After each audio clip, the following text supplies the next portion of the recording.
ஓம் சாந்தி. எல்லோரும் குஷியாக இருக்கிறீங்களா? 28/12/2025 Avyakt Murli. Original date 18/3/2008. So முரளியுடைய தலைப்பு காரணம் அப்படிங்கிற வார்த்தையை நிவாரணமாக மாற்றி மாஸ்டர் முக்தி தாத்தா ஆகுங்கள், அதாவது முக்தி கொடுக்குற வள்ளல் ஆகுங்கள். எல்லோர் மேலேயும் பாபாவின் தொடர்பின் கலரை பூசி சமமாகிறதுக்கான ஹோலி கொண்டாடுங்க. இது ஹோலி முரளி. ஹோலி கொண்டாடுற பாபா வந்திருக்கிறாரு. போன தடவை சிவராத்திரி முரளி, இப்போ ஹோலி முரளி. இன்றைக்கி எல்லா பொக்கிஷங்களுடைய எஜமானர் பாப்தாதா நாலாபுரத்திலும் இருக்கிற பொக்கிஷங்களில் நிரம்பி இருக்கிற தன்னுடைய குழந்தைங்களை பார்த்துட்டு இருக்கிறாங்க இல்லையா? பொக்கிஷங்களின் எஜமானர் பொக்கிஷங்கள்னால நிரம்பிய குழந்தைங்களை பார்க்குறார். ஸோ ஒவ்வொரு குழந்தையும் எவ்வளோ பொக்கிஷங்களை சேமித்து வச்சுருக்குது அப்படின்னு பார்த்து மகிழ்ச்சி அடைகிறார். ஏன்னா எல்லா பொக்கிஷமும் எல்லாருக்குமே ஒரே நேரத்தில் ஒரே மாதிரி தான் பாபா கொடுக்குறார். இருந்தாலும் குழந்தைங்களுடைய சேமிப்பு கணக்கு ஒரே மாதிரி இல்லை. ஒரு சிலருக்கு அதிகமாக இருக்குது, ஒரு சிலருக்கு கம்மியாக இருக்குது. ஸோ ஆனால் பாபாவுடைய விருப்பம் என்ன? டைம் நெருங்கிடுச்சு, குழந்தைங்க எல்லாம் எல்லா பொக்கிஷங்களையும் நிரம்பி இருக்கிறத தான் பார்க்க விரும்புகிறார். ஏன்னா இது ஒரு ஜென்மத்துக்கான பொக்கிஷம் கிடையாது, அழிவற்ற பொக்கிஷம். இது ஜென்மமாக தொடர போகுது. அப்போ பல ஜென்மத்துக்கு தேவையான அளவுக்கு சேமிச்சிருக்கணும்.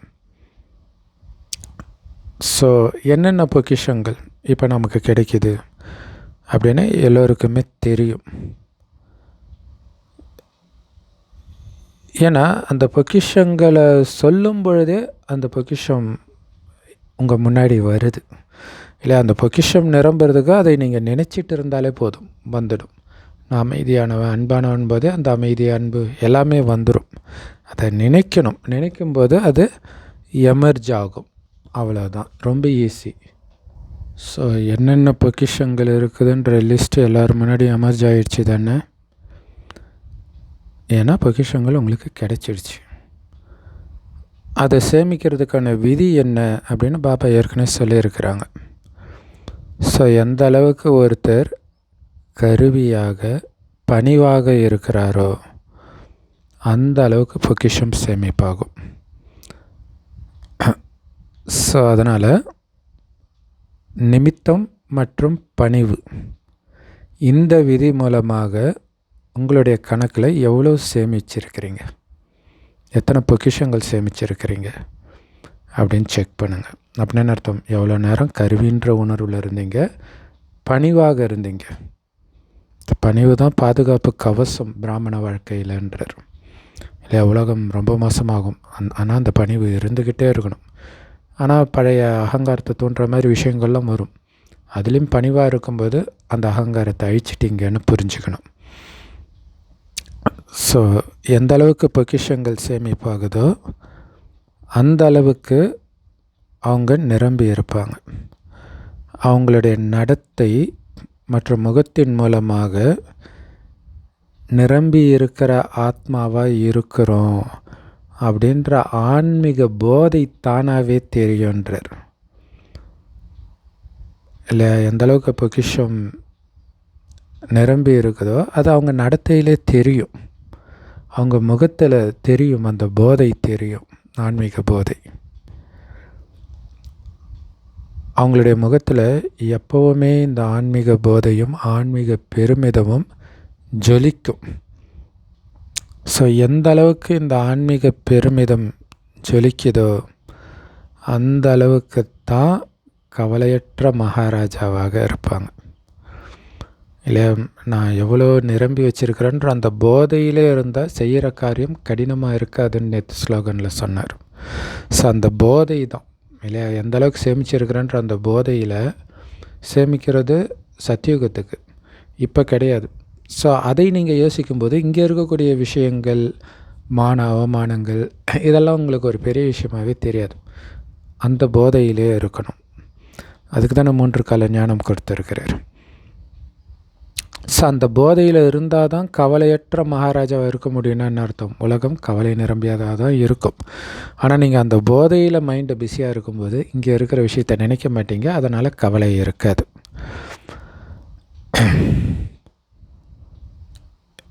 என்னுடைய நடத்தை மற்றும் முகத்தில் கவலையற்ற மகாராஜாவுடைய நம்பிக்கையும் போதையும் இருக்குதா அப்படின்னு உங்களை நீங்களே செக் பண்ணுங்க அப்படின்னு பாபா சொல்கிறாங்க.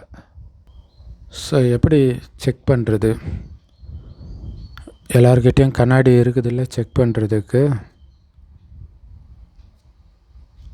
மனம்தான் அந்த கண்ணாடி. அதில் மனம்ன்ற கண்ணாடியில் உங்களுடைய முகத்தை செக் பண்ணுங்க. ஏன்னா உள்ள சந்தோஷமாக இருக்கிறீங்களா இல்லைன்னு உங்கள் மனசுக்கு தெரியும். எந்த விதமான கவலையும் இல்லை தானே? என்ன ஆகுமோ, எப்படி ஆகுமோ, இது நடக்குமோ, இது நடக்காதோ, இந்த மாதிரி எந்த ஒரு எண்ணமும் இல்லை தானே? எது நடந்துட்டு இருந்தாலும் அது ரொம்ப ரொம்ப நல்லதாகவே நடக்குது.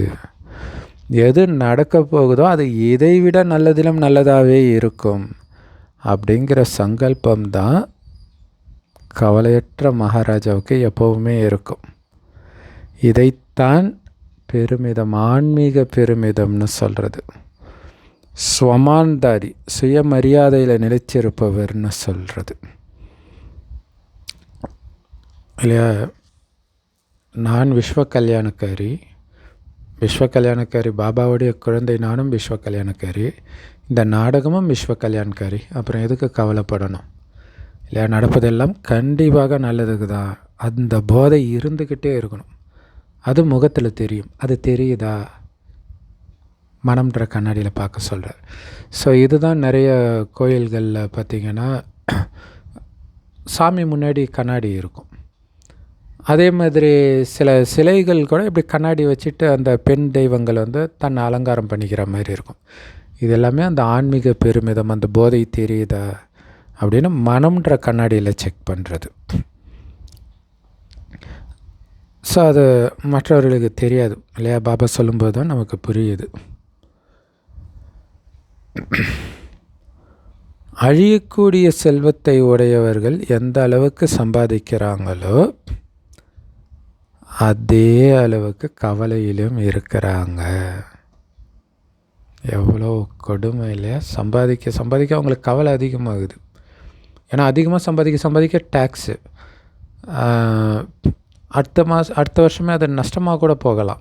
அதை பற்றி கவலை இல்லை. இந்த வருஷம் நீ சம்பாதிச்சல, அதுக்கு டேக்ஸை கட்டு, முடிஞ்சு போச்சு. அப்போ அவங்களுக்கு அது ஒரு பதற்றமாகவே இருக்குங்களே. பெரிய கோடீஸ்வரன்லாம் நாட்டை விட்டெல்லாம் வெளியில் போகிறாங்க.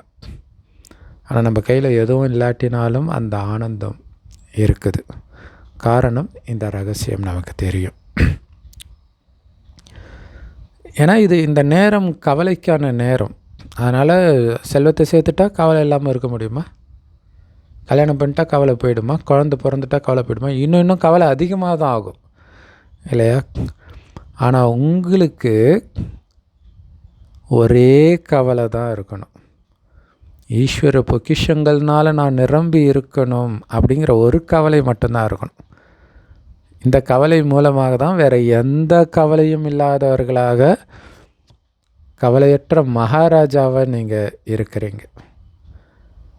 ஏன்னா யார் ஈஸ்வரிய பொக்கிஷங்களுக்கு எஜமானராக சுயம் பரமாத்மாவுக்கே பாலகனாக குழந்தையாக இருக்கிறாங்களோ அவங்க கனவுல கூட கவலைப்பட மாட்டாங்க. கவலையற்ற சக்கரவர்த்தியாக தான் கனவுல கூட இருப்பாங்க.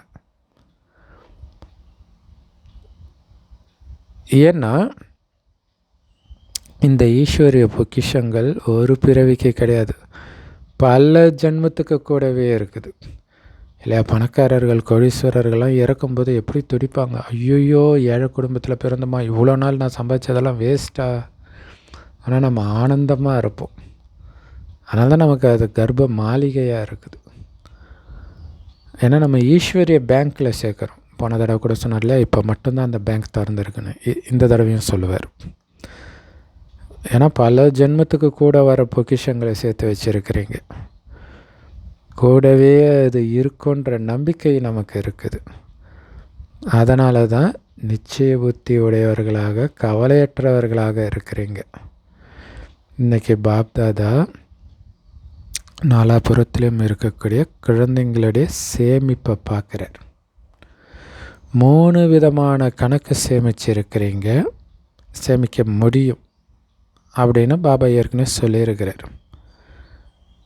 ஒன்று, உங்கள் முயற்சியின் அனுசாரமாக பொக்கிஷங்களை சேமிக்கிறது.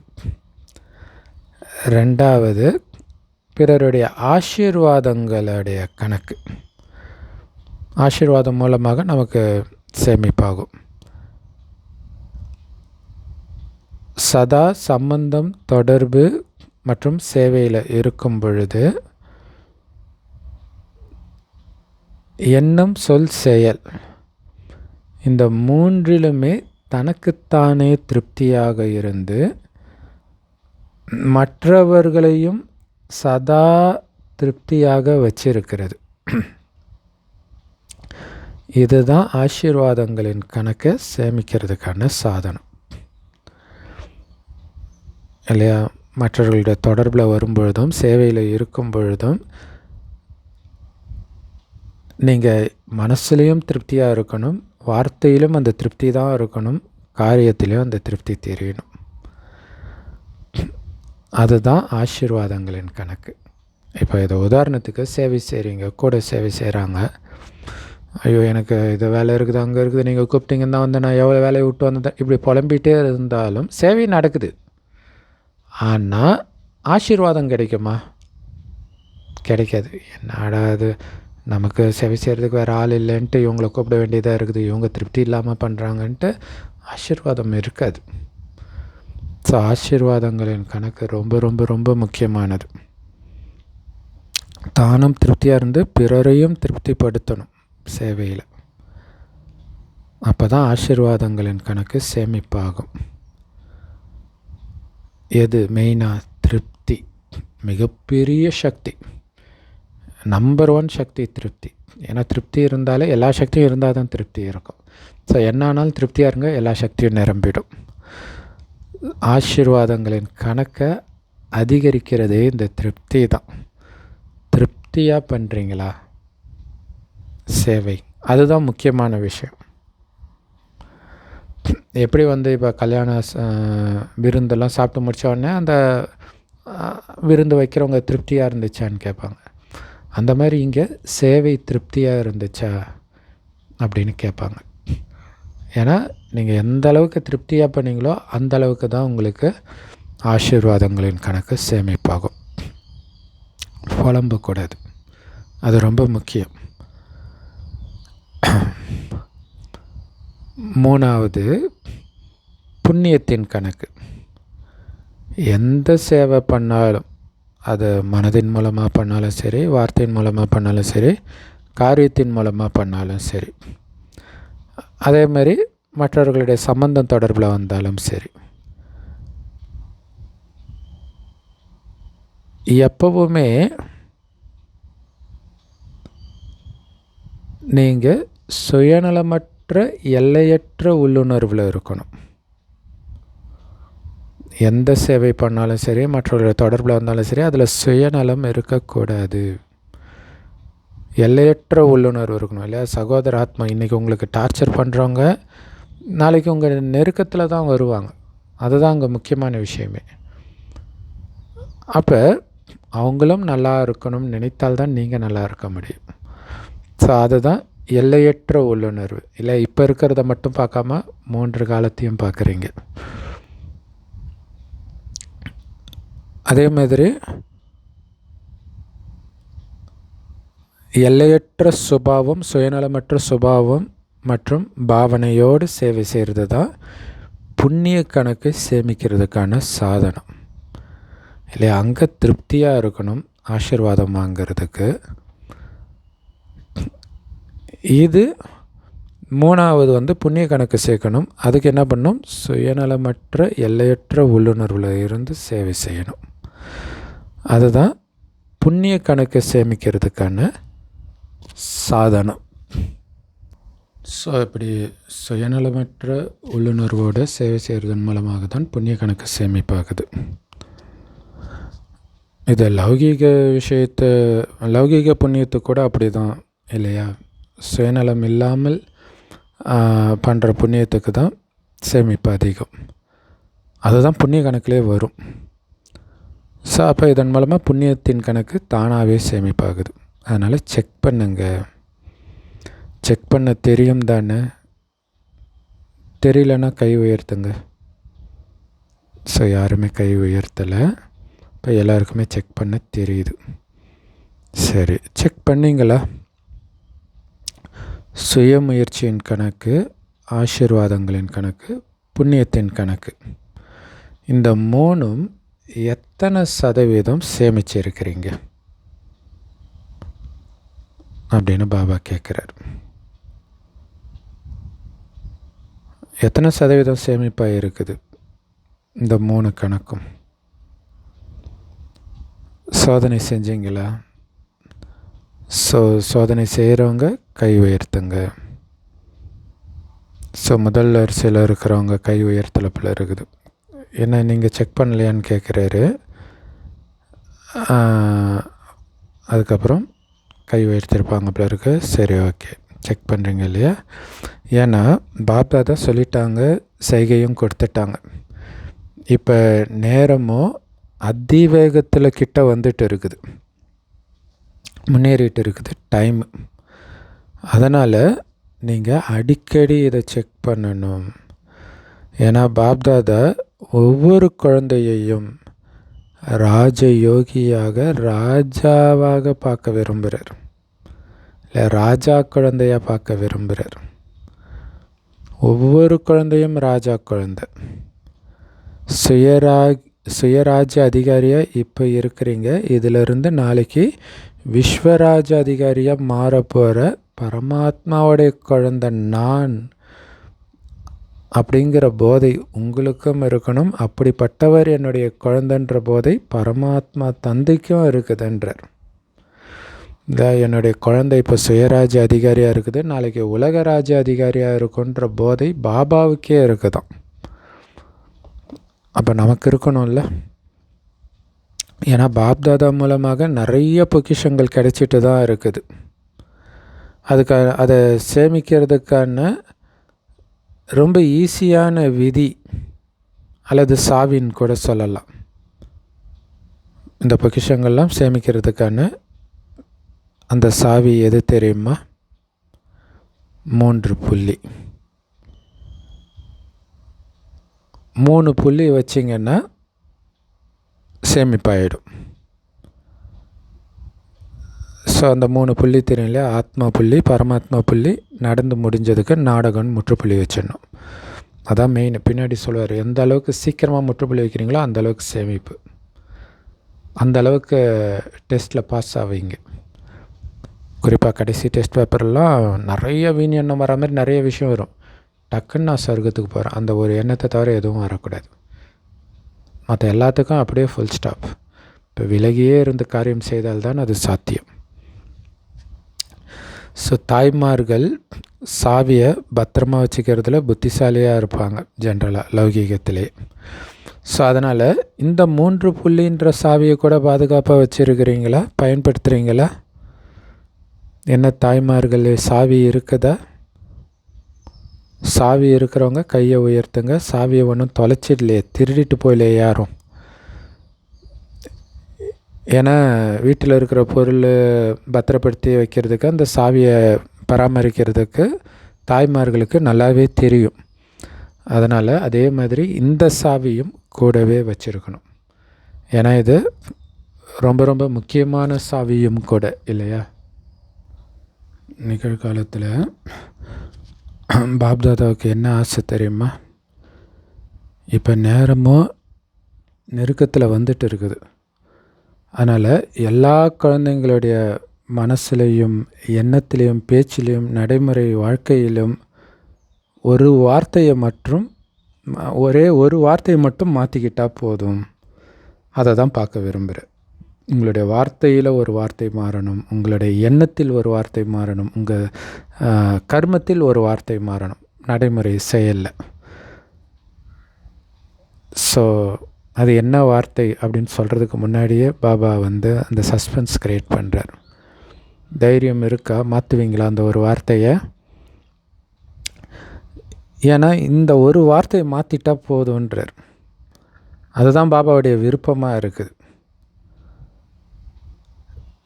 ஏன் அப்படின்னா, அந்த ஒரு வார்த்தை தான் தீவிர முயற்சி பண்ணுற குழந்தைங்களை அடிக்கடி கவனக்குறை உடைய முயற்சியாளராக மாற்றிடுது. தீவிரமாக போயிட்டு இருந்தவங்கள அலட்சியமானவர்களாக மாற்றிடுது அந்த ஒரே ஒரு வார்த்தை. ஆனால் இப்போ டைம் அதிவேகத்தில் நெருங்கிட்டு இருக்குது இல்லையா? பாபா அப்போ 2008 முரளியில் சொல்லியிருக்கிறார். ஸோ ஆல்மோஸ்ட் 20 வருஷம் ஆக போகுது. அப்படி இருக்கும் பொழுது இப்போ எப்படிப்பட்ட முயற்சி தேவை? தீவிர முயற்சி இல்லை வேணும். எல்லோருக்குமே தீவிர முயற்சியாளர்கள் வரிசையில் வரதானே விரும்புகிறீங்க. ஆனால் அந்த ஒரே ஒரு வார்த்தை மட்டும் உங்களை கவனக்குறைவுடையவராக மாற்றிடுது. அந்த வார்த்தை என்ன தெரியுமா? அதை மாற்றுறதுக்கு தயாராக இருக்கிறீங்களா? தயாராக? கை உயர்த்துங்க. பாருங்கள், உங்களுடைய படமெல்லாம் டிவியில் தெரிஞ்சிட்டு இருக்குது இல்லையா? ஞாபகப்படுத்துகிறார் எல்லார் முன்னாடியும். டிவியிலே ரெக்கார்ட் ஆகுது, கை உயர்த்தி இருக்கிறீங்க தைரியமா அப்படின்னு சொல்கிறார். தயாராக இருக்கிறீங்களா? நல்லது, வாழ்த்துக்கள். தீவிர முயற்சியினால் பரிவர்த்தனை செய்யணும்.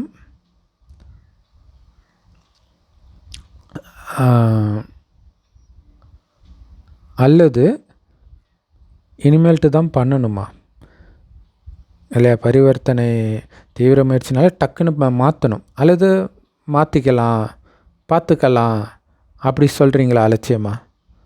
ஸோ அந்த ஒரு வார்த்தை என்னன்னு ஆல்ரெடி தெரிஞ்சிருப்பீங்க இல்லையா? ஏன்னா நீங்கள் எல்லோரும் புத்திசாலிகள் தானே. அந்த ஒரு வார்த்தை என்னன்னா காரணம் இல்லையா? அமைதியான ஆத்மா தான் பாபா, அவன் கொடுத்த டார்ச்சரில் தான் எனக்கு கோபம் வருது. ஸோ காரணம் சொல்கிறோம். நம்ம பலகீனத்தை நியாயப்படுத்துறதுக்கு ஒரு காரணத்தை தேடுறோம். ஸோ இப்போ அந்த காரணம்ன்ற வார்த்தையை நிவாரணமாக மாற்றி எடுத்துகிட்டு வாங்கன்ற இல்லையா? அப்போ அவன் கோபப்படுத்துகிறான், நான் என்ன பண்ணணும்? இது ஒரு காரணம் நான் கோபப்படுறதுக்கு. ஆனால் கோபப்படாமல் இருக்கிறதுக்கான சொல்யூஷன் என்ன? நிவாரணம். ஸ்வமானத்தில் இருங்க. நாடகத்தில் எல்லாம் நன்மையாக இருக்குது, விலகி இருந்து பார்க்க சொன்னார், இவ்வளோ விஷயங்கள் இருக்குது. ஸோ அந்த நிவாரணத்தை எடுத்துகிட்டு வாங்க. என்ன பண்ணணும்? அமைதியாகவே இருக்கிறதுக்கு என்ன பண்ணணும்? ஸோ காரணம் உங்கள் முன்னாடி வர்றதுனால அல்லது காரணத்தையே யோசிக்கிறதுனால நிவாரணம் கிடைக்காது, சொல்யூஷன் கிடைக்காது. ஏன்னா பாபா வெறும் வார்த்தையில் மட்டும் கிடையாது, எண்ணத்திலேயே இந்த காரணம்ன்ற வார்த்தையை மாற்ற விரும்புகிறார். நிவாரணமாக மாற்றிடணும் இல்லையா? உங்கள் மைண்டிலே டக்குன்னு இதுக்கு என்ன சொல்யூஷன் தான் யோசிக்கணுமே தவிர அந்த காரணத்தை யோசிக்கக்கூடாது. ஏன்னா காரணம் பல வகையாக இருக்குது. ஸோ அந்த காரணம்ன்ற வார்த்தை சிந்தனையில், பேச்சில், கர்மத்தில் தீவிர முயற்சி பண்ணுறதுக்கு விட மாட்டேங்குது. ஒரு பந்தனமாக கட்டி போட்டுடுது, தீவிர முயற்சியாளராக ஓட விட மாட்டேங்குது. நாங்கள் எல்லோரும் பாபாவுடைய இந்த உலகத்தை மாற்றுற காரியத்தில் துணையாக இருக்கிறோம் அப்படின்னு நீங்கள் எல்லாரும் பாப்தாதாவுக்கு சத்தியம் பண்ணியிருக்கிறீங்க, அன்பாக சத்தியம் பண்ணிங்க. ஸோ பாபாவுக்கு துணைவராக தான் இருக்கிறீங்க. ஏன்னா பாபா எதையுமே தனியாக பண்ணுறது கிடையாது. குழந்தைங்களை எந்த வேலை செய்யினாலும் குழந்தைங்களை துணைக்கே அழைச்சிக்கிறார். ஸோ அதனால் உலகத்தை மாற்றுற காரியத்தில் உங்களுடைய காரியம் என்ன? அனைத்து ஆத்மாக்களுடைய காரணங்களையும் நீங்கள் நிவாரணம் செய்யணும் இல்லையா? உங்களுக்கு மட்டும் இல்லை, மற்றவர்களுக்குமே நிவாரணத்தை நீங்கள் தேடி கொடுக்கணும். ஏன்னா இப்போ பெரும்பான்மையானவர்கள் துக்கம் அசாந்தியில் தான் இருக்கிறாங்க. அதனால் இதிலிருந்து விடுபடணும், முக்தி அடையணும்னு விரும்புகிறாங்க. துக்கம் அசாந்தியில் இருந்தும் எல்லா பந்தனங்களில் இருந்தும் முக்தி அடைய விரும்புகிறாங்க. முக்தினாலே விடுபடுறது தான், இல்லை விடுதலை அடைய விரும்புகிறாங்க. அவங்களுக்கு முக்தியை கொடுக்க போகிற வள்ளல் யார்? பாபா மட்டுமா? அவர் கூடவே குழந்தைகளாகிய நீங்களும் தான் முக்தி வழங்குகிற வள்ளல். ஏன்னா இன்னைய வரைக்கும் உங்கள் ஜடச்சித்திரத்துக்கு முன்னாடி போய் என்ன வேண்டுறாங்க? துக்கம் அசாந்தி அதிகரிக்கிறத பார்த்து பெரும்பாலும் எல்லா ஆத்மாக்களுமே முக்தி வழங்கும் வள்ளல் ஆத்மாக்களாகிய உங்களைத்தான் நினைக்கிறாங்க. சிவனே சிவனேன்றதை விட முருகா முருகான்றவங்க தான் அதிகமாக இருக்கிறாங்க இல்லையா? அப்போ உங்களை தான் நினைக்கிறாங்க எல்லாம். அங்கே ஏசப்பா ஏசப்பா எல்லாமே நம்மளுடைய மகிமை தான், நம்மளை தான் நினைக்கிறாங்க. ஏன்னா கடவுளோட குழந்தை நாம தானே. முக்தியை வழங்கும் வள்ளலே முக்தி கொடுங்க, அந்த கடைசி நேரத்தில் கூட முருகா என்னை விட்டுட்டு போ அப்படின்ட்டு அப்பயும் உங்களை தான் வேண்டுறாங்க.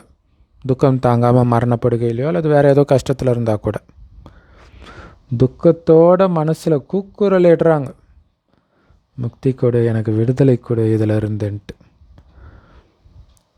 ஸோ அந்த ஆத்மாக்களுடைய துக்கம் அசாந்தியின் கூக்குரல் உங்கள் காதில் கேட்கலையான்றார். அதனால் முக்தி வழங்கும் வள்ளலாகி முதல்ல இந்த காரணன்ற வார்த்தைக்கு முக்தி கொடுங்க இல்லையா? காரணன்ற வார்த்தையே இருக்கக்கூடாது உங்கள் வாழ்க்கையிலே, எண்ணம் சொல் செயல் எதுலேயுமே. அப்போ தான் முக்தி கொடுன்னு கூப்பிட்றாங்க பாருங்க உங்கள் பக்தர்கள், அந்த குரல் உங்கள் காதில் ஒலிக்கும். ஏன்னா நீங்களே மாட்டிக்கிட்டு இருக்கிறீங்க. அப்புறம் அவங்க எங்களை காப்பாற்றுங்கன்றது உங்களுக்கு கேட்காது தானே. நீங்கள் வெளியில் சேஃபாக படகுல இருக்கிறீங்க, எல்லாம் மூழ்கி இருக்கிறாங்கன்னா மற்றவர்களை பிடிச்சி படகுல போடுவீங்க. நீங்களே மூழ்கி இருந்தீங்கன்னா ஸோ அதுதான் காரணம்ன்ற கடலில் மூழ்கி கிடக்குறீங்க. அதுலேருந்து எழுந்திரிச்சு வெளில வந்து உட்காருங்க. அப்போ தான் மற்றவங்க கூப்பிட்றது உங்களுக்கு கேட்கும், இல்லைன்னா நீங்களே கூப்பிட்டுட்டு தான் இருப்பீங்க. ஸோ அதனால் முதல்ல உங்களுடைய மனசில் இருந்தும் வார்த்தையில் இருந்தும்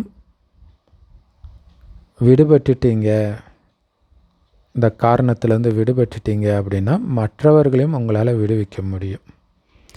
இப்போ நாளுக்கு நாள் உங்கள் முன்னாடி ஒரு பெரிய கியூ வரப்போகுது, முக்தி கொடுக்கும் வள்ளலே முக்தி கொடுங்கன்ட்டு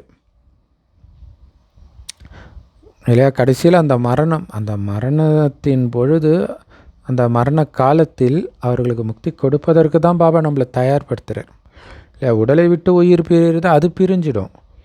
ஆனால் இந்த உலகத்தின் விஷயத்திலிருந்து பிரியாது இல்லையா? ஸோ அதை நீங்கள் கொடுக்கணும். ஆனால் இப்போ வரைக்கும் உங்கள் முயற்சியிலேயே பலவிதமான காரணன்ற வார்த்தை தான் வருது அந்த முயற்சியில் முன்னேறாமல் இருக்கிறதுக்கு. அதனால் முக்தியின் கதவுகள் மூடிடுது. ஸோ அதனால் பாப்தாதா இந்த காரணம்ன்ற வார்த்தையை, இதன் கூடவே இன்னும் நிறைய பலவீனமான வார்த்தைகள் வருது இல்லையா? ஆனால் விசேஷமாக இருக்கிறது வந்து இந்த காரணம்ன்ற வார்த்தை. ஆனால் அது கூடவே இன்னும் நிறைய பலவீனங்கள் இருக்குது. அப்படி இப்படி எப்படி, இது ஏன் இப்படி. ஸோ இதையெல்லாம் இதுக்கு துணை வார்த்தைகள். இதுதான் முக்தியின் கதவை மூடுறதுக்கான காரணமாயிடுது, முக்தியின் கதவை திறக்கிறதுக்கு பதிலாக. ஸோ அதனால் இந்த காரணத்தை எல்லாம் நிவாரணத்துக்கு கொண்டுட்டு வாங்க அப்படின்னு எல்லாத்துலேருந்தும் விடுபடுவதற்கு என்ன பண்ணணும் அதைத்தான் யோசிக்கணும்.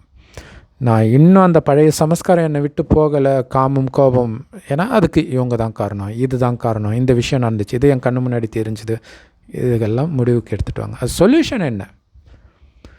இல்லையா? ஆத்மாவை பாருங்கள், தேவையற்றதை கெட்டதை பார்க்காதீங்க, பேசாதீங்க, கேட்காதீங்க, நினைக்காதீங்க, எவ்வளோ விஷயம் சொல்கிறார்.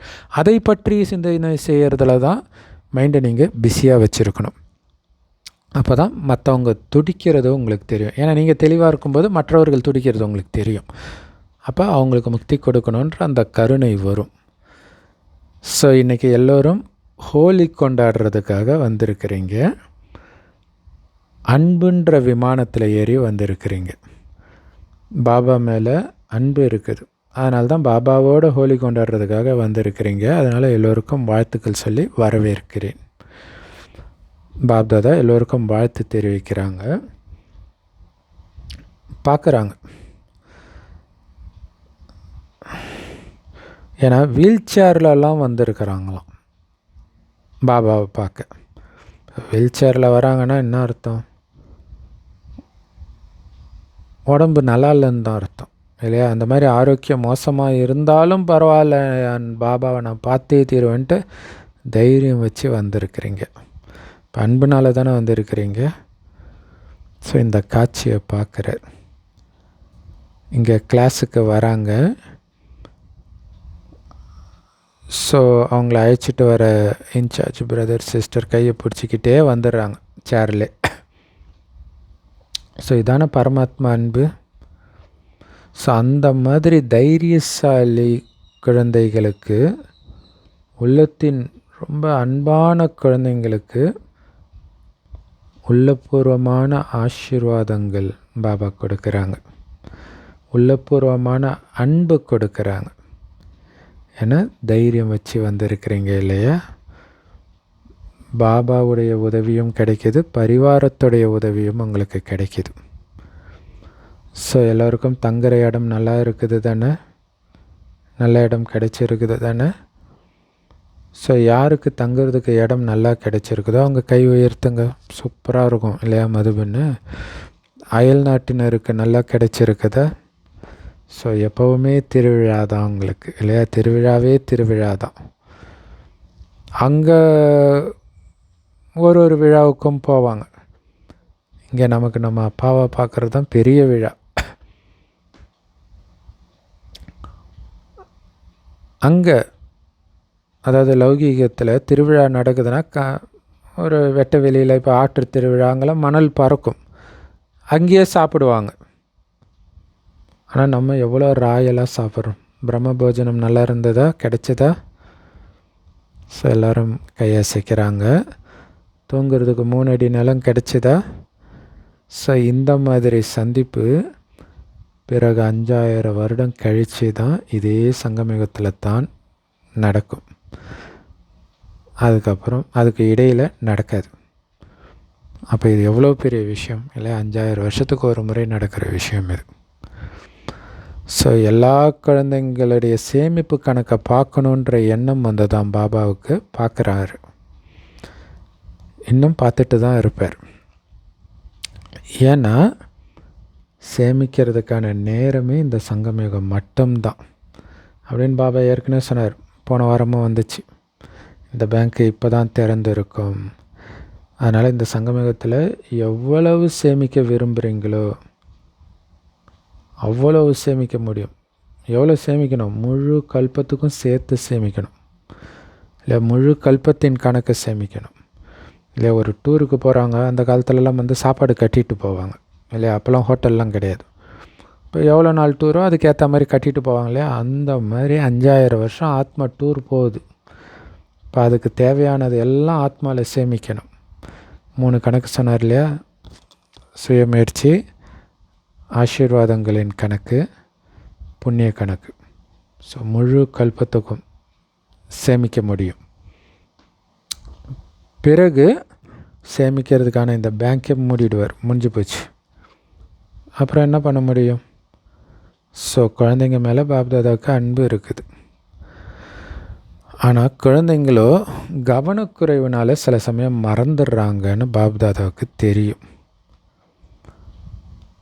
எதனால்? கவனக்குறைவுனால். நடந்துடும், பார்த்துக்கலாம், செஞ்சுட்டு தானே இருக்கிறோம், நடந்துட்டு தானே இருக்குது அப்படின்னு ரொம்ப போதையாக சொல்கிறாங்க. நீங்கள் பார்க்கலப்பா, நாங்கள் பண்ணிட்டு தான் இருக்கிறோம். வேறு என்ன பண்ணுறது, நடந்துட்டு தானே இருக்கிறோம் பாபா சொன்ன மாதிரி, வேறு என்ன பண்ணுறது அப்படின்னு சொல்கிறாங்களாம். பாபா சொல்கிறாரு, ஓகே நடந்துட்டு தான் இருக்கிறீங்க, ஆனால் நடக்கிறதுக்கும் பறக்கிறதுக்கும் எவ்வளோ பெரிய வித்தியாசம் இருக்குது இல்லையா. பாபா சொன்ன பாதையில் நடந்து போயிட்டு இருக்கிறீங்க, இப்போ பறந்து போகணும். நடந்து போகிறதுக்கும் வாழ்த்து தெரிவிக்கிறார், ஆனால் நடக்கிறதுக்கான நேரம் முடிஞ்சிடுச்சு. அதனால தான் பார்த்திங்கன்னா ரொம்ப நேரம் கழித்து தான் ஆஞ்சநேயர் பறப்பார், ஆரம்பத்திலலாம் பறக்க மாட்டார். அப்போ நேரம் நெருங்குதுன்னும் போது பறக்கிறாங்க. முயற்சியிலும் சரி, சேவையிலும் சரி, பறக்கிறதுக்கான நேரம், ஃபரிஸ்தாவாக ஆகிறதுக்கான நேரம். அப்போ தான் நீங்கள் இலக்கை அடைய முடியும். நடந்து என்றைக்கு போகிறது, பறந்து போகிறதுக்கும் இங்கேருந்து டெல்லிக்கு பறந்து போகிறதுக்கு 4 மணி நேரத்தில் போயிடலாம். நடந்து என்றைக்கு போகிறது இல்லையா. ட்ரெயின்லேயே போனாலுமே 4-5 நாள் ஆகும், ஆனால் 4 மணி நேரத்தில் ஃப்ளைட்டில் போயிடுது. அதே மாதிரி நம்ம இலக்கை அடையிறதுக்கும் பறந்து போகணும். நடந்து போனால் சாதாரண பிரஜையாக தான் வருவீங்க, காலாட்படை. பகவானுடைய குழந்தையாக இருந்துட்டு சாதாரண பிரஜையாகிறது நல்லாவா இருக்குது இல்லை. அந்த குடும்பத்திலே ஒரு நல்ல பணக்கார குடும்பத்தை சார்ந்தவன் வந்து ஒரு ரிக்ஷா ஓட்டுறாங்க அப்படின்னா அது குல கௌரவத்தை கெடுக்கிற மாதிரி இருக்கும். இதுக்காக இந்த குடும்பத்தில் பிறந்தனர் அப்படிங்கும்போது கடவுளுக்கே குழந்தையாக பிறந்துட்டு பிரஜையாக இருக்கிறது நல்லா இருக்குதா அப்படின்னு பாபா கேட்குறாரு. ஸோ இன்றைக்கி ஹோலி கொண்டாடுறதுக்கு தானே வந்திருக்கிறீங்க. ஹோலிக்கான அர்த்தம் என்ன? ஹிந்தியில் ஹோலின்னா முடிஞ்சதுக்கு முற்றுப்புள்ளி வைக்கிறது இல்லையா. முடிஞ்சு போயிடுச்சுன்னு அர்த்தம் ஹோலினா. ஸோ அப்போ முடிஞ்சு போச்சு இல்லையா. பாபா ரஜினி நடித்த பாபா படத்தில் கூட கதம் முடிஞ்சு போச்சுன்னுவார். ஏதோ ஒரு காரணத்தினால ஒரு வேளை ஏதாவது பலவீனம் இருந்துச்சுன்னா இந்த நொடியே அது முடிஞ்சிடுச்சுன்னு முற்றுப்புள்ளி வச்சிடுங்கன்றார். ஏதோ ஒன்று இருக்குதுன்னா இப்போயே முற்றுப்புள்ளி வச்சு உங்களுடைய சித்திரத்தை நினைவில் எடுத்துகிட்டு வாங்க. உங்களுக்கு நீங்களே ஓவியராகி உங்களுடைய ஓவியத்தை வரையுங்க. இதை தான் பாப்தாதா விரும்புகிறாங்க இல்லையா. அந்த ஓவியத்தை வரைகிறது, தலையெழுத்து எழுதுறது எல்லாமே இப்போ தான் நடக்குது. உங்களுடைய ஓவியம் நீங்கள் உண்மையிலே எப்படி இருக்கணும், இப்போ எப்படி இருக்கிறீங்க பலகீனத்தோட, அந்த பலகீனமே இல்லைன்னா நீங்கள் எப்படி இருப்பீங்க, அந்த ஓவியத்தை வரைங்க. அப்படி வரைங்கன்றது தான் பாபாவுடைய விருப்பமாக இருக்குது இன்னையிலிருந்து. இப்போ கூட ஒவ்வொரு குழந்தையுடைய எந்த விதமான சித்திரத்தை பாப்தாதா பார்க்குறாங்க தெரியுமா? நீங்கள் எல்லோரும் உங்களுடைய சித்திரத்தை பாபா எப்படி பார்க்க விரும்புகிறாரோ அந்த சித்திரத்தை வரைங்கன்றார். ஏன்னா பாபா எப்படி பார்ப்பார், உங்களை சம்பூர்ணமாக தான் பார்ப்பார். அதை வரைங்க, அதாவது உருவாக்குங்க, அல்லது மனசில் எடுத்துகிட்டு வாங்க.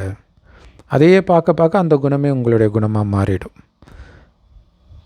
இப்போ நீங்கள் எல்லோரும் உங்களுடைய சித்திரத்தை வரைங்க.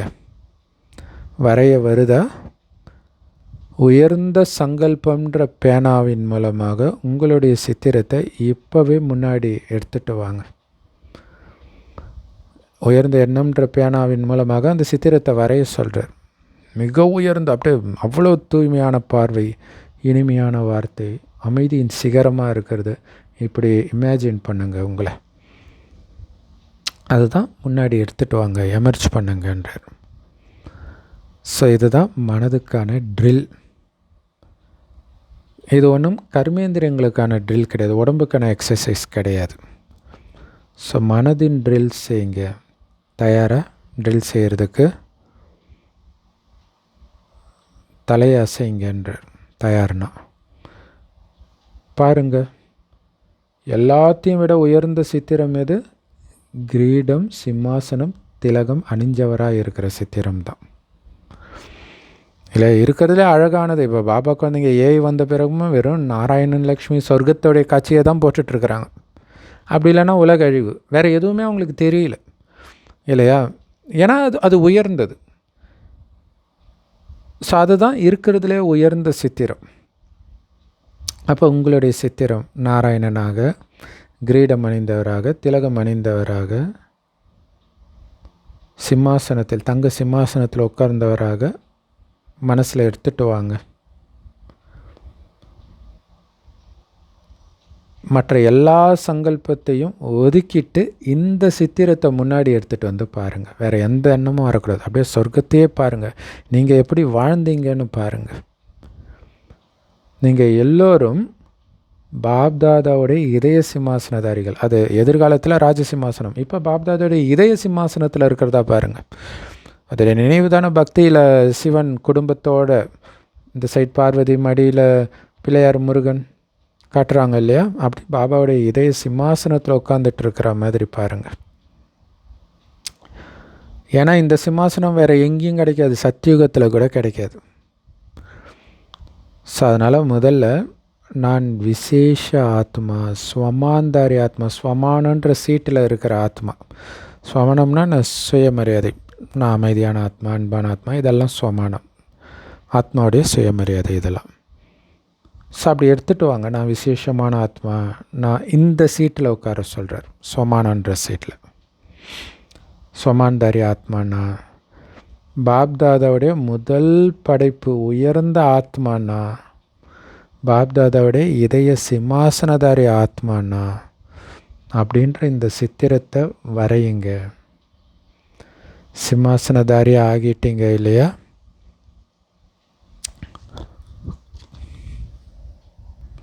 கூடவே பாப்தாதாவுடைய படைப்பு இந்த மனித சிருஷ்டி மரம். இந்த மரத்துடைய வேரில் உட்காந்துட்டு இருக்கிற பூர்வஜ ஆத்மா நான், அதாவது மூதாதையர் ஆத்மா நான், மற்றும் பூஜைக்குரிய ஆத்மா நான் அப்படிங்கிற நினைவை திலகமாக அணிஞ்சிருக்கிறேன். ஏன்னா அந்த திலகம் பொட்டு வைக்கிறதே நினைவு தான் இல்லையா? ஞாபகம் வச்சுக்கிறதுக்கு தான். அப்போ நான் அந்த மரத்துக்கு கீழே உட்காந்துட்டு இருக்கிற மூதாதையர் ஆத்மா, பூஜைக்குரிய ஆத்மா அப்படிங்கிற ஞாபகம் இருக்கணும். அதை தான் அந்த திலகம் அணிஞ்சிட்டு இருக்கிறேன் அப்படின்னு சொல்கிறது. ஸோ கிருஷ்ணர் மகாபாரதத்தில் கடைசியில் வயசான பிறகு அவருடைய இனம் யாதவ குலமே ஒருவரோடு ஒருவர் அடிச்சுக்கிட்டு இறந்துட்டு இருப்பாங்க. அவர் ஓகே கலியுகம் முடிவுக்கு வருது அப்படின்னு தெரிஞ்சுட்டு அவர் போய் மரத்துக்கு கீழே போய் உட்காந்துருவார் தியானத்தில். ஸோ இதோடைய நினைவு தான் அது இல்லையா? நான் பூர்வஜ ஆத்மா, எல்லாத்துலேருந்தும் விலகி உலக நன்மைக்காக அமைதியின் அதிர்வலைகளை பரவ செஞ்சுட்டு இருக்கக்கூடிய மூதாதையர் ஆத்மா, இந்த நினைவின் திலகதாரி. ஸோ நினைவின் திலகம் வச்சுருக்கிறீங்க தானே? கூடவே கவலையற்ற சக்கரவர்த்தியாகவும் இருக்கிறீங்க. எப்படி சாத்தியம்? ஏன்னா எல்லா கவலையின் சுமையும் மூட்டை கட்டி பாப்தாதா கிட்ட கொடுத்தாச்சு, அர்ப்பணம் பண்ணியாச்சு. கொடுத்துட்டு நீங்கள் அப்படியே டபுள் லேஸாக இருக்கிறீங்க. நான் ஒலியாக இருக்கிறேன், லேஸாக இருக்கிறேன். சக்தி கொடுக்கறது மட்டும்தான் என் வேலை, மற்றதை பற்றி கவலைப்படுறதெல்லாம் பாபாவுடைய வேலை அப்படின்ட்டு அவர்கிட்ட ஒப்படைச்சாச்சு. ஸோ அப்படி டபுள் லைட் கிரீடதாரி ஆத்மாவாக நான் இருக்கிறேன் இல்லையா? சிம்மாசனம் நான் விசேஷ ஆத்மா, ஸ்வமாந்தாரி ஆத்மா, பாப்தாவுடைய இதே சிம்மாசனதாரி, இந்த ஸ்வமானன்ற சீட்டில் இருக்கிறது. அதுதான் சிம்மாசனம், உட்காந்துட்டு இருக்கிற சிம்மாசனம். அடுத்தது நான் பூர்வஜ ஆத்மான்ற நினைவு, இந்த மனித சிருஷ்டி மரத்தின் கீழே அமர்ந்து யோகத்தில் இருக்கிறேன், தூய்மை ஆகிட்டு இருக்கிறேன் அப்படிங்கிற திலகம். அடுத்தது கிரீடம் என்னது? டபுள் லைட் கிரீடம். ஏன்னா எல்லா பொறுப்பையும் பாபாட்ட கொடுத்துட்டு ஒளி கிரீடத்தை அணிஞ்சு இருக்கிறேன். ஸோ அதனால் கிரீடம், திலகம் மற்றும் சிம்மாசனதாரியாக நான் இருக்கிறேன். கிரீடம் அணிந்த, திலகம் அணிந்த, சிம்மாசனதாரியாக இருக்கிறேன். ஸோ அந்த மாதிரி தந்தை பரமாத்மாவுடைய அன்பிற்குரிய ஆத்மாவாக நான் இருக்கிறேன். இந்த சித்திரத்தை வரைஞ்சிட்டிங்க இல்லையா? ஸோ பாபா சொல்ல அப்படியே அதை நினைக்க முன்னாடி வருது, எமர்ஜ் ஆகுது. சதா இந்த டபுள் லைட்டு கிரீடத்தை போகும்பொழுதும் வரும்பொழுதும் தாரணை செய்ய முடியும். இல்லையா, நான் டபுள் லேஸாக இருக்கிறேன், எல்லாத்தையும் பாபா கிட்ட கொடுத்துட்டு அப்படிங்கிறத நினைத்தாலே அது தாரணை ஆகும். ஸோ எப்போ வேணும்னாலும் நான் கிரீடம் அணிந்த, இரட்டை கிரீடம் அணிந்த, நினைவின் திலகம் அணிந்த, பாபாவுடைய இதய சிம்மாசனன்ற சிம்மாசனத்தில் உட்காந்துட்ருக்கிற ஆத்மா அப்படிங்கிற உங்களுடைய ஸ்வமானத்தை நினைவு செய்யுங்க அடிக்கடி. ஸோ உங்களுடைய இந்த சித்திரத்தை திட சங்கல்பம் மூலமாக எமர்ஜ் பண்ணுங்கள், முன்னாடி எடுத்துகிட்டு வாங்க. இல்லை, இப்போ இதுதான் உங்களுடைய பர்ஃபெக்ட் ஸ்டேஜ். அதை அடிக்கடி மனசில் எடுத்துகிட்டு வாங்க. ஞாபகம் இருக்குதா, ஆரம்பத்தில் ஒரு வார்த்தையை மட்டும் அடிக்கடி நினைவுபடுத்துகிற பயிற்சி இருந்துச்சு. அது என்னது? நான் யார். மேக்கோன், மேக்கோன் மேராக்கோன். நான் யார், என்னுடையவர் யார். ஸோ இங்கே மெயினாக பாபா சொல்கிறது நான் யாருன்ற வார்த்தை. உடம்பு கிடையாது, ஆத்மானு ஞாபகப்படுத்திக்கிட்டே வருது. அது அவ்வளோ முக்கியமானது. இதோடைய நினைவு இப்போ கூட புத்த மதத்தில் நான் யார் நான் யாருன்னு சொல்லிகிட்டு இருப்பாங்க. யாருன்னு தெரியாது, ஆனால் அவங்க நான் யாருன்றதையே ஒரு தியானமாக வச்சுட்டாங்க. ஆனால் இங்கே நான் யாருன்றதை நான் ஆத்மா ஞாபகப்படுத்துறதுக்காக வச்சுருக்கிறது. அதனால் இந்த வார்த்தையை அடிக்கடி நினைவில் எடுத்துகிட்டு வாங்க.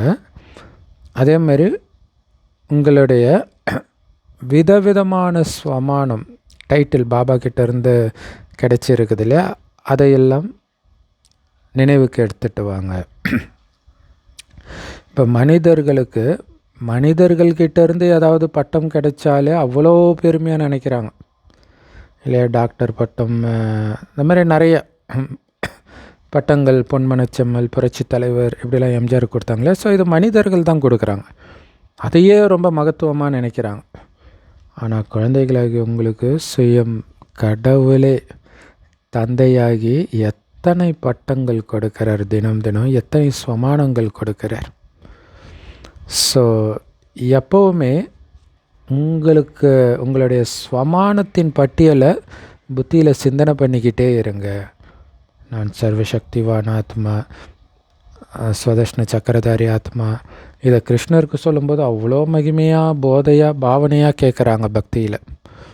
ஆனால் அதே போதையோடு நீங்கள் நான் தான் அதுன்ற சிந்தனையில் இருக்கிறீங்களா? ஸோ நான் யார் அப்படின்னு பாபா என்னெல்லாம் சொல்லியிருக்கிறாரோ அந்த லிஸ்ட்டை எடுத்துகிட்டு வாங்க. அதே போதையில் நாள் முழுவதும் இருந்தீங்கன்னா எதெல்லாம் உங்களுடைய பலகீனம் இருப்பதற்கு காரணமாக நீங்கள் சொன்னீங்களோ அந்த வார்த்தையெல்லாம் மறைஞ்சி ஒவ்வொரு செயலும் நிவாரணம்தான் தெரியும். ஸோ எப்போ இந்த நிவாரண ஸ்வரூபம் ஆகுறீங்களோ அப்போ எல்லா ஆத்மாக்களுக்கும் அந்த நிர்வாண தாமத்துக்கு, பாருங்கள், நீங்கள் நிவாரண ஸ்வரூபமானால் எல்லோரும் நிர்வாண தாமத்துக்கு போகிறதுக்கான வழியை சொல்லி முக்தி அடைய வைப்பீங்க அப்படின்னு சொல்கிறேன் இல்லையாக்கா. ஏன்னா முக்தி கொடுங்கன்னு அவங்க அழுகுறாங்க, உங்கள் காதில் விழலை. காரணம் தான் காரணம். ஸோ அந்த காரணத்தை நிவாரணமாக்கிடுங்க அப்படின்னு பாபா சொல்கிறார். ஸோ அந்த காரணத்தை நிவாரணம் எடுத்துகிட்டு வர்றதுக்கு பாபா நமக்கு கொடுத்த ஸ்வமானத்தை எல்லாம் அடிக்கடி சிந்தனை பண்ணிக்கிட்டே இருங்க. ஸோ முரளியை ஞாபகப்படுத்துறதே அந்த ஸ்வமானத்தை ஞாபகப்படுத்துறது தான். ஏன்னா முரளியில் அதை தான் சொல்லியிருப்பார் எல்லாமே. திட சங்கல்பம் வைங்க. வைக்கிறதுக்கு வருதா? திடத்தன்மை எப்போ இருக்குதோ, அதாவது இந்த உறுதித்தன்மை, அந்த திடத்தன்மை தான் வெற்றிக்கான சாவியே இல்லையா. திடத்தன்மை எங்கே இருக்குதோ அங்கே கண்டிப்பாக வெற்றி நிச்சயிக்கப்பட்டிருக்குது. கொஞ்சம் கூட அந்த திடத்தன்மையில் தளர்ச்சி வந்துடக்கூடாது, குறைவு ஏற்பட்டுடக்கூடாது. ஏன்னா மாயாவுடைய வேலையே உங்களை தோல்வி அடைய வைக்கிறது தான்.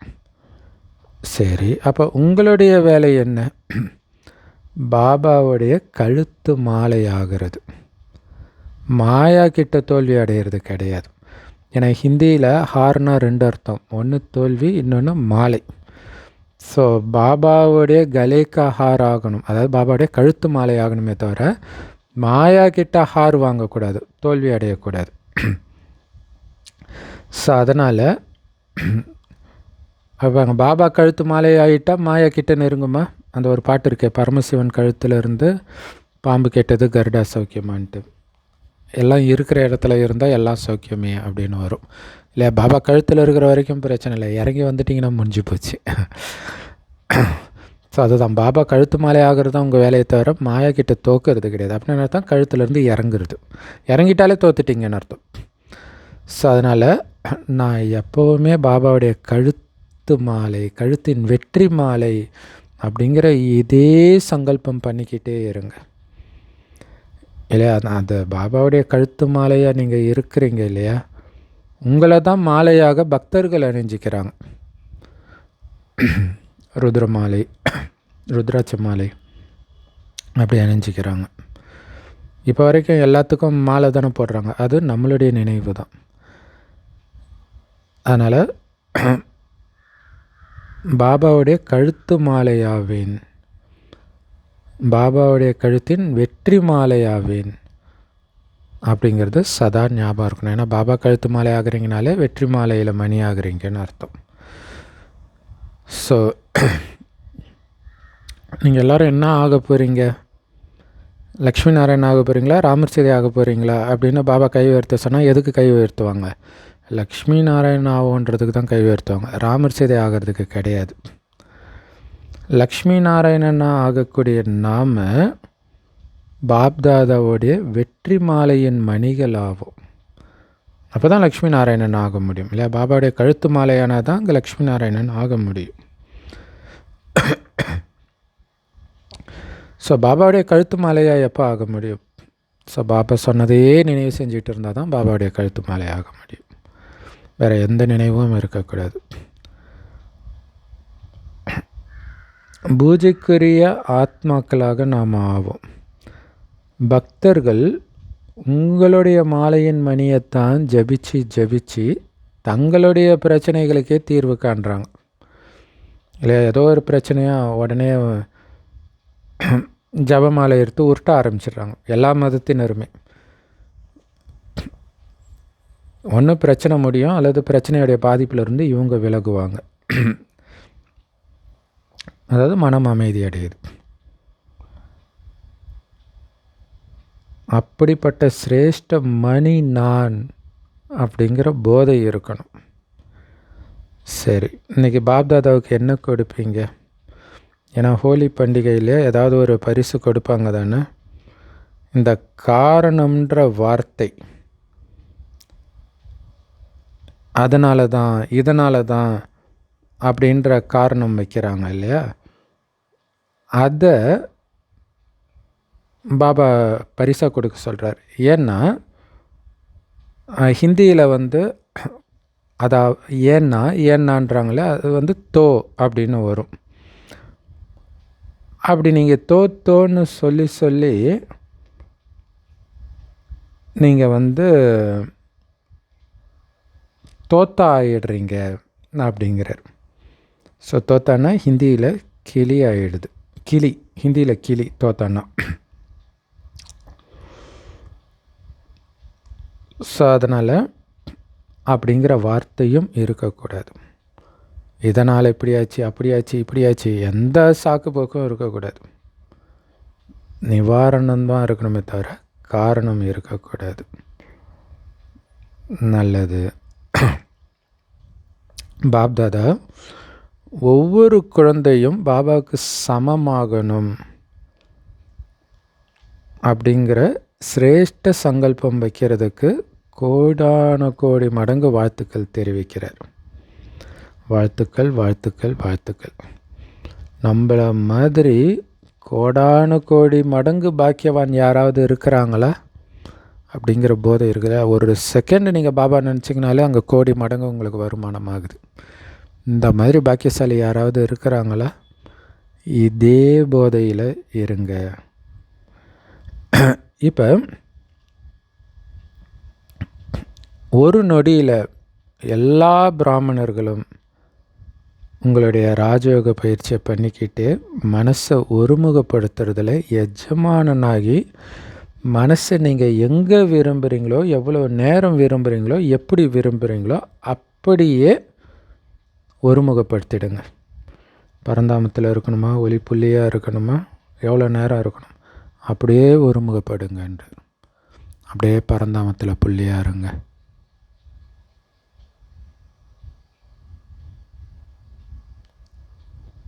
அப்படியே சூக்ஷ்மாதனத்தில் ஒளி உடலில் இருங்க.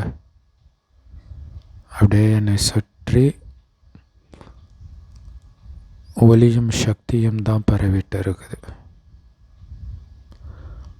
அப்படியே கோயிலில் தேவி சிலை நெத்தியில் ஒளியாகி பக்தர்களின் புருவ மத்தியில் இருக்கிற ஆத்மாவுக்கு மட்டும் எமர்ஜ் பண்ணி சக்தியை நிரப்புங்க.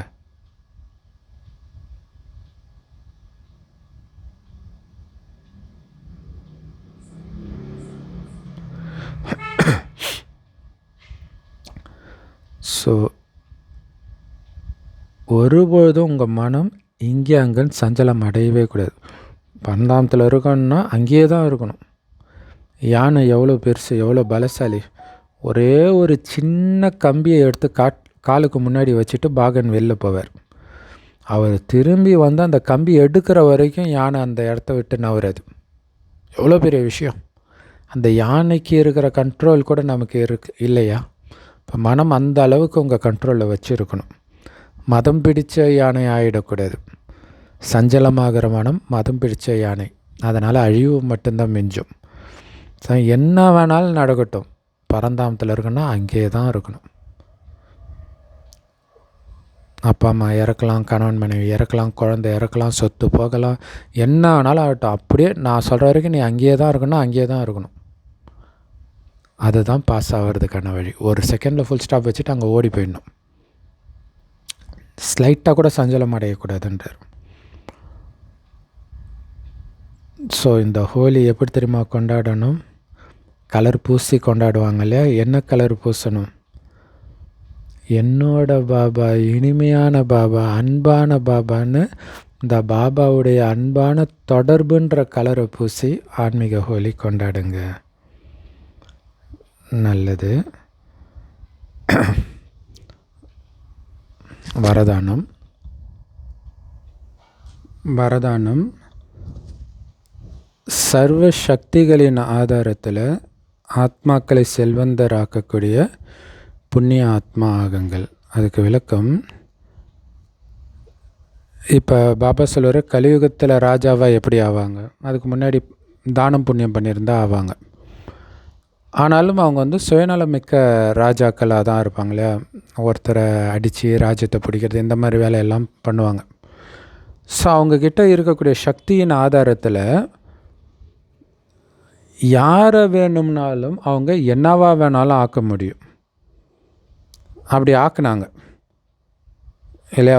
அவங்க நினச்சாங்கன்னா ஒரு ஏழைக்கு ஒரு பரிசு கொடுத்து திடீர்னு பணக்காரனை ஆக்கிட முடியும். அதே மாதிரி மகாதானி புண்ணிய ஆத்மாக்களாகிய உங்களுக்கு பாபா கிட்டேருந்து நேரடியாக என்ன சக்தி கிடச்சிருக்குது? மாயையை வெல்லக்கூடிய சக்தி, இயற்கையை வெல்லக்கூடிய சக்தி கிடச்சிருக்குது. பாபா கிட்டேருந்து டைரெக்டாக கிடச்சிருக்குது. ஸோ கிடைத்ததை மற்றவர்களுக்கு கொடுக்குற மகாதானி ஆத்மாக்கள் நீங்கள். எப்படி நீங்கள் கொடுப்பீங்க? எண்ணங்களின் மூலமாக கொடுப்பீங்க. சுத்தமான எண்ணங்களின் ஆதாரத்தில் கொடுப்பீங்க. ஸோ அப்படி சுத்தமான எண்ணங்களை மற்ற ஆத்மாக்கள் மீது வைக்கும் பொழுது எப்படிப்பட்ட ஆத்மாவையும் பாபாவுடைய சம்பந்தத்தில் உங்களால் இணைச்சி பணக்காரராக்க முடியும் ஜென்ம ஜென்மத்துக்கும். ஸோ அவ்வளவு சக்தி இருந்து அதை பயன்படுத்தலைன்னா அது இருந்து என்ன பிரயோஜனம்? அதனால் இந்த சக்தியை கரெக்டாக பயன்படுத்தி எல்லாரையும் பணக்காரராக்குங்க அப்படிங்கிறார் இல்லையா? சொர்க்கத்துக்கு வந்துட்டாலே பணக்காரங்க தான் ஸ்லோகன். எப்போ நீங்கள் சம்பூர்ணத்தன்மை அடைஞ்ச வாழ்த்து தெரிவிக்கிறீங்களோ ஒருவருக்கொருவர் இல்லையா? அப்படின்னு அர்த்தம் எல்லோரும் எப்போ சம்பூர்ணம் அடைகிறீங்களோ அப்போ துக்கம் கொடுக்குற இந்த நேரம், துக்கம் கொடுக்குற மாயா இயற்கை எல்லாமே விடை பெற்று போயிடும். எல்லாமே சுகத்தை கொடுப்பதாக மாறிடும். எப்போ சம்பூர்ணத்தன்மைக்கான வாழ்த்து கொண்டாடும் பொழுது, அதாவது சம்பூர்ணத்தன்மை அடையும் பொழுது. அவ்யக்த இஷாரா கர்மாதீத்த நிலை அடையிறதுக்கான தீவிர பயிற்சி. எப்போ மனசாலேயோ புத்தினாலேயோ அல்லது செயல்னாலேயோ ரொம்ப பிஸியாக இருக்கிறீங்க, இப்போ காரியம் செய்யும்போது டக்குன்னு நிறுத்திட்டு பாபா நினைக்கிறது கூட ஈஸி. ஆனால் புத்தினால் காரியம் செஞ்சுட்டு, இல்லை கை கால் மூலமாக காரியம் செய்கிறீங்க. இப்போ தையல் மிஷின் தைச்சிட்டு இருக்கிறீங்க, அல்லது பாத்திரம் வளர்க்குறீங்க, டிராஃபிக் கண்ட்ரோல் வந்துடுச்சு, டக்குன்னு விட்டுட்டு பாபா நினைக்கலாம். ஆனால் ஒரு புத்தியை யூஸ் பண்ணி ஒரு விஷயம் செய்யும்போது அது அப்படியே உங்களை பிடிச்சி இழுத்துடும். ஆனால் அப்படிப்பட்ட நேரத்தில் கூட ஒரு செகண்டில் ஃபுல் ஸ்டாப்புன்னு டைரக்ஷன் கொடுங்க, ஆர்டர் கொடுங்கன்றார். டக்குன்னு நில்லு அப்படின்ட்டு, அட்டென்ஷன் அப்படின்வாங்க இல்லையா, அது மாதிரி டக்குன்னு ஆர்டர் கொடுங்க, ஃபுல் ஸ்டாப். மனசுக்கும் ஃபுல் ஸ்டாப், அதை நீ நினைக்கக்கூடாது, அவ்வளோதான். என்ன காரியத்தை செஞ்சிட்டு இருக்கிறீங்களோ அந்த எண்ணமும் நின்றுடணும். ஏன்னா ஏதோ ஒரு காரியம் செய்யும்போது தானே உயிர் போகும். அப்போ அதோடைய எண்ணம் வந்தால் கூட நீங்கள் ஃபெயில். அதுதான் கர்மயோகம் இல்லையா. பாபா நினைவு கட்டாகாமல் அவர் செய்ய வச்சிட்ருக்கார், நான் பாட்டு கருவியாக பண்ணிகிட்ருக்கிறேன், அவ்வளோதான். ஸோ அந்த கருவி மற்றும் பணிவு ரெண்டும் ரொம்ப முக்கியம்னு உள்ள சொல்லியிருக்கிறார் இல்லையா. அப்படி இருந்தால் தான் சேமிப்பு ஆகுன்றார். அதனால் செய்கிற கர்மத்தை பற்றிய எண்ணம் கூட நின்றுடணும், நின்றுடணும். ஸோ இந்த பயிற்சியை ஜஸ்ட்டு ஒரு செகண்ட் பண்ணுங்கள். ஆனால் இந்த பயிற்சி அடிக்கடி பண்ணிக்கிட்டே இருங்க, டக்கு டக்குன்னு ஒரு செகண்ட். ஏன்னா கடைசி சர்டிஃபிகேட் எதன் ஆதாரத்தில் தெரியுமா கிடைக்கும்? ஒரு நொடியில் முற்றுப்புள்ளி வைக்கிறீங்களா, ஒரு செகண்டில் அப்படியே மனம் நிற்கணும். அதை வச்சு தான் உங்கள் பதவியே இல்லையா. நிறைய விஸ்தாரம் இருக்கும், இங்கே இது நடந்திருக்கும், அது நடந்திருக்கும், என்னென்னமோ இழப்பு நடந்திருக்கும். அந்த செகண்டில் ஒரு நொடியில் விஸ்தாரத்தை அடக்கிடுங்க, சார சொரூபம் ஆகிடுங்க. அப்படியே நான் ஒலிப்புள்ளி, அவ்வளோதான் ஒலிப்புள்ளி. அதே இந்த நாடகத்தை நடிச்சிட்டு இப்போ டக்குன்னு நான் போகிறதுக்கு ரெடி ஆகிட்டேன், ஜஸ்ட்டு ஒரு ஒலிப்புள்ளி. வேறு எந்த நினைவும் இருக்கக்கூடாது, உடம்பையும் எடுத்துகிட்டு போகாது, உடல் சார்ந்த நினைவையும் எடுத்துகிட்டு போகாது. இந்த பயிற்சி தான் உங்களை கர்மாத்தீத்த நிலையை அடைய வைக்கும். செம powerful Murli. Love you Bap Dada. Thank you Bap Dada. குஷியாக இருங்க, குளிர்ச்சியாக இருங்க.